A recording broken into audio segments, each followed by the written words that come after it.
Кәне сәлеметсіздер ме оқушылар? Бүгінгі біздің ашық сабағымызға қош келдіңдер. Кәне балалар, бүгін біздің ашық сабағымыздың тақырыбы кім айтады? Ою-өрнек әлемі. Ою-өрнек әлемі. Дұрыс айтасың. Отыра ғой. Кәне балалар, біздің келесі сабағымыз біздің. Кәне балалар, орныңыздан тұрып, шаттық шеңберін құрайық. Кейін. Менің басыма да кеңдір, мына жаққа. Кішкене бір-бірлеріне қарап, берді тұрсын, берді. Кәне балалар, сәлем, көздер, сәлем, қолдар, сәлем, аяқтар, сәлем, қолдар, көзбен көреміз, құлақпен естиміз,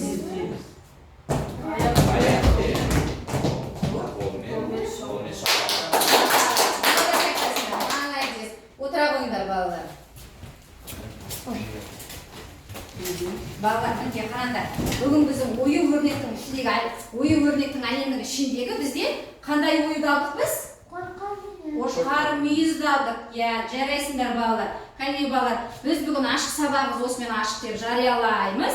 Біздің келесі бастайтын шаруамыз біз қайшымен, клеймен жұмыс жасағандықтан біз қазір сендермен қауіпсіз ережесін тағы да есімізге түсірейік, Қараңдар, шына қара, Лена, сенен Ержан қайшы сұрағанда сен қалай ұсынасың? Дұрыс айтасың, дұрыс істейсің сен, молодец. Кәне, Тахир, сен Рауанда сенен қайшы сұрағанда сен қалай ұсынасың қайшыны? Дұрыс. Өйткені біз қайшыны былай берсек не болады? Ол ұстаған кезде қолына кіріп кету мүмкін, немесе ашылған кезде қолын бүйтіп кесіп кету мүмкін. Сондықтан біз қайшыны осылай береміз. Дұрыс айтасыңдар. Келесі бізде, мынау не бізде? Пистолет. Бізде бұл ыстық пистолет. Біз бұмен не жасаймыз? Жабыстырамыз. Клейлеп жабыстырамыз, Қараңдар, бұны біз сұғамыз, сұққан кезде мынандай клей қосамыз, артына саламыз, Сол кезде бұны қосқан кезде, біз мына басқан кезде клей шығады. Білесіңдер ғой, Сол кезде клей шыққан кезде, мына жақтан еріп клей шыққан кезде, оны қолмен не істемейміз? Ұстамаймыз. Ұстаса не болады?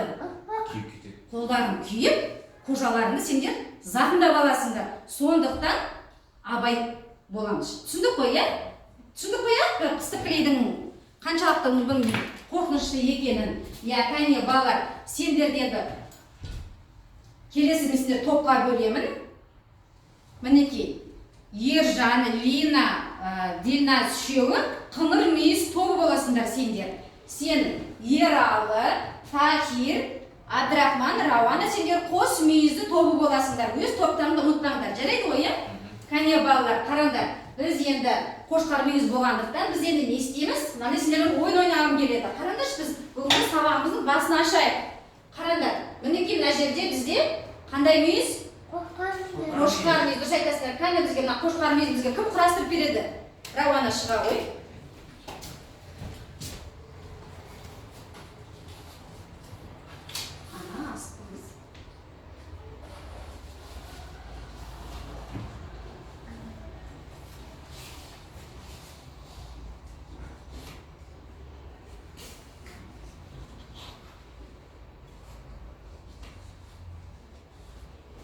Кәне балар, қараңдаршы, дұрыс болды ма? Кәне, кім түзулейді? Кім дұрыстайды? Қай жерден қате кетіп тұр? Кәне, шыға ғой, Ержан.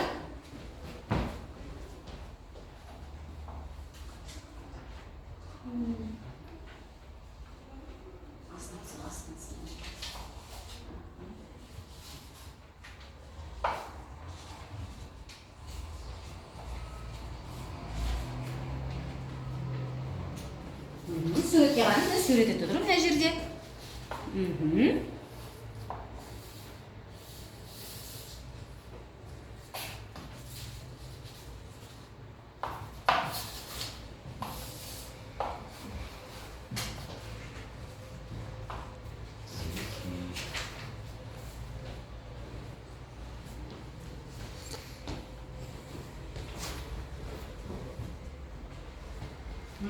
Дұрыс, молодец. Дұрыс болды ма енді? Аха, қандай мүйіз екен? Қошқар мүйіз. Дұрыс айтасыздар балалар. Әне балалар, біздің өзіміздің ұлттық нақыштағы оюымыз, оюдың ішіндегі бұл қошқар мүйіз.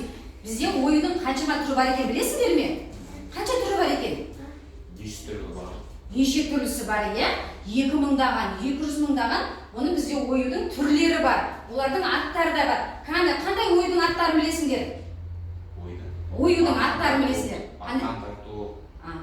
Оюдың аттары. Мысалы, мынау қошқар мүйіз.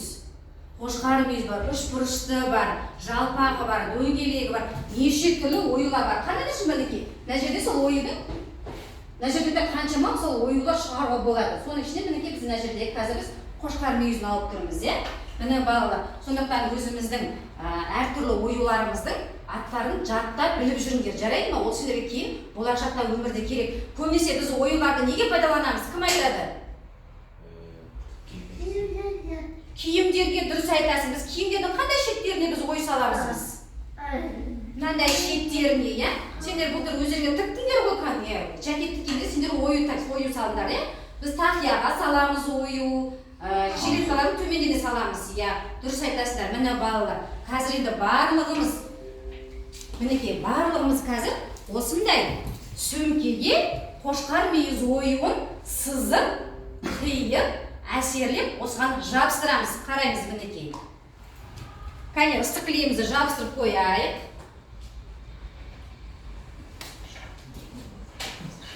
Кәне, ыстық клейімізді қосамыз.